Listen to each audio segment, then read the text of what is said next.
At face value, it's easy to see the correlations between Shark Tale and Zootopia.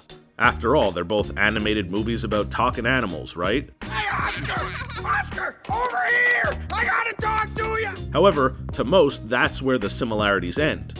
They came out over a decade apart, Old school! and were actually produced and released by different production companies, so it's not like there's any deep underlying connection here, right?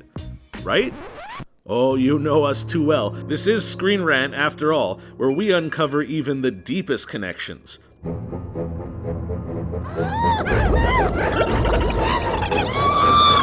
There's actually a lot of evidence that suggests that Shark Tale and Zootopia actually exist within the same universe. Shark Tale was released in 2004 by DreamWorks, and it starred Will Smith, Robert De Niro, Renee Zellweger, Jack Black, and Angelina Jolie. Big Willie Style played the role of Oscar, a fish who falsely claims to be responsible for the untimely demise of a shark mob boss's son. Oscar, did you kill that shark? In an attempt to look cool, up his social status, and ultimately impress a female fish played by Jolie. In the movie, the sharks have essentially turned into an organized crime racket that controls the ocean. All the underwater creatures have human-esque features, and they live in a human-like society, but there are no humans to speak of. 12 years later, Zootopia came out, produced and released by Disney. It didn't feature quite the same star-studded roster, but it also grossed over 3 times as much as Shark Tale did. It's actually one of only 43 movies in history to crack the billion-dollar mark. Way to work that diaper, big guy. It was about a rookie bunny cop and a con artist fox teaming up to uncover a conspiracy. It takes place in a universe populated completely by these evolved animals who wear clothes, have jobs, and live together in a civilization. Trudeau, you are naked. An almost human-like civilization, despite a total lack of human presence there. It was a surprisingly important movie, dealing with some valuable subject matter that might be difficult for younger children to understand. It introduced the idea of social inequality and profiling in a way that kids could ingest. Listen, buddy, what? There aren't any Fox ice cream joints in your part of town? It also promoted a valuable message, that anyone could be anything, as evident by Judy's ambition to be a police officer, despite everyone's disapproval and lack of support. It's a touching movie, but how does it tie into its predecessor, Shark Tale? You know what? Wait right here. Don't move. I'll be right back. Girl, you are gonna flip. It has to do with the lack of humans. That's what ties this whole thing together. Without humans, the fish in Shark Tale and the animals in Zootopia were able to evolve to the intelligent, sentient state we see in both movies. That means that both mammals and fish filled whatever gap was left by humans, no longer around attempting to dominate either land or sea. So as the theory goes, these two films exist within the same reality, which is one where humans are no longer a part of the equation. It's a bit interesting that the fish in this universe are so anthropomorphic, isn't it? X circle, X, double left square, right trigger down, square, square. Oh, double square. The tail fin is separated, they have human-like faces with human-like lips, and even human-like visible emotions. And they even have fins that act as arms, with hands with fingers and opposable thumbs. There's also a clear-cut societal structure. There's social tiers and neighborhoods and everything. The sharks reign supreme, and they've somewhat banded together to become the most powerful fish in the sea, and the rest of the oceanic population lives in fear of them. We've just received official confirmation the sharks are gone. It's not unlike in Zootopia, where there's the same kind of communities and social structures, right down to the perceived racial tension between larger predators and the smaller prey species. Both films do a fantastic job of displaying unjust social inequality in a consumable way that children can understand. So how are they connected? Well, it's all evolution. Going back to the point about the fish in Shark Tale having human qualities, you'll notice that it's not all fish. It's only the less threatening ones that have developed fingers and facial features, while the majority of the predators like sharks, octopi, sea mammals, and even the orca haven't changed all that much. They've already evolved and are near perfect predators, so their form doesn't need to be tweaked all that much. The evolution of these fish, coupled with the news of the recent shark slaying event in the news, simply means things are evening out in their society.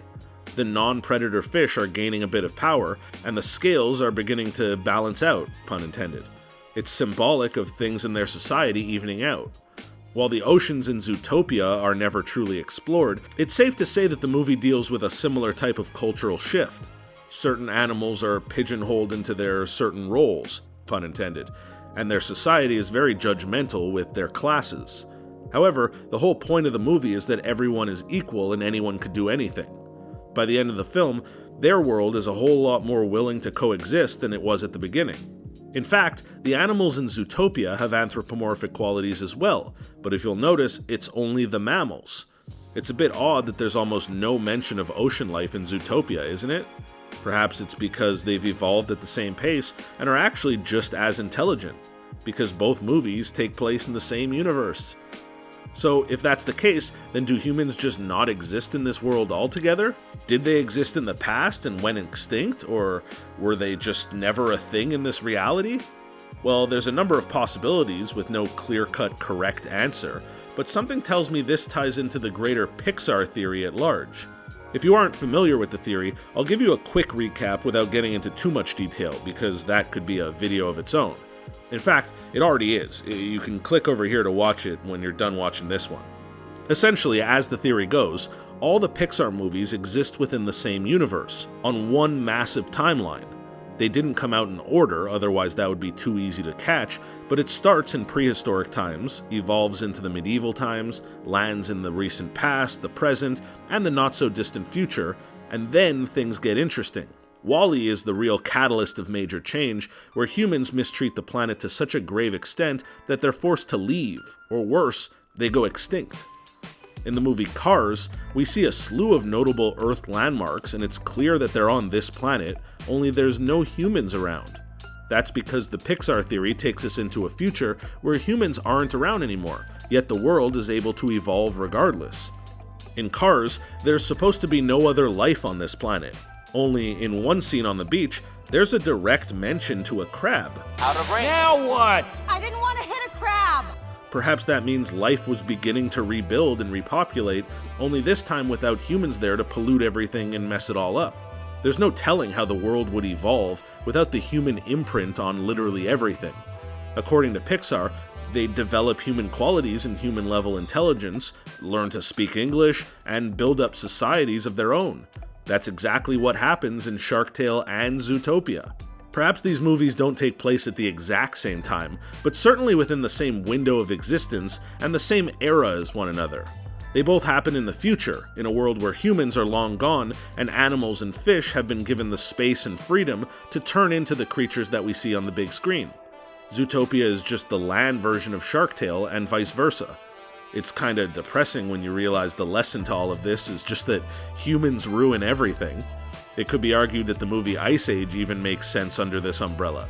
The creatures in that movie were so intelligent because the humans weren't an issue yet. They weren't leaving their fingerprints on everything and slowly destroying the planet and everything living on it. They were just sorta there, which means the animals in that movie had room to grow and evolve. In fact, I make you a bet Finding Nemo took place a couple of decades or perhaps centuries before Shark Tale. The fish in Nemo are intelligent enough to think and speak and communicate, and even have some human-like qualities. And we could see the budding of underwater societies. Sure, there aren't full-blown Times Square-esque big screens, but there's definitely already a societal system in place where everyone coexists. It would even explain why there's no cats or dogs in Zootopia, because those animals are human luxuries.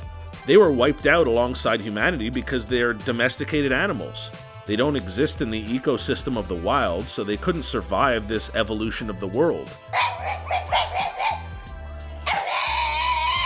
Perhaps humans didn't even go extinct, and instead there was some sort of mammal rebellion, much like the book Animal Farm. Perhaps the cats and dogs remained on the side of the humans and were taken out in the uprising. Or perhaps this truly is just an alternate reality where mankind just never evolved to become the dominant species and therefore never domesticated cats or dogs, which would explain their absence in both films. No matter what the reason, it's clear that Shark Tale and Zootopia take place in the same world, a world where humans are no longer present and the animals and fish are free to develop. Which, as evident by both films, could be a great thing, but isn't without its problems as well. Well, what do you think? Got any info that would debunk this theory, or is it a solid one? Let us know in the comment section down below.